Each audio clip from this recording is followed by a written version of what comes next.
Hello guys, ఈరోజు నేను తెలుగులో ఒక వీడియో చేయబోతున్నాను. సో ఫస్ట్ టైం నేను ఎప్పుడు మాట్లాడను, so I want to speak out. ఇది ఒక టెర్రారియం. సో టెర్రారియంకి రిలేటెడ్ ఏమేమి ఐటమ్స్ కావాలి, అది ఎట్లా చేయాలనేది నేను చూపిస్తాను ఈ వీడియోలో. So for now I'm explaining what are all these plant types.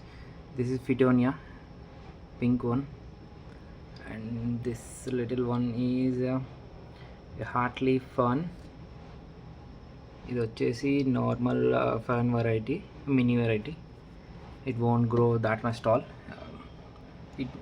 These three are suitable for terrariums. And adding to these, I have some mosses, peacock moss and sheet moss, and one more guy we have.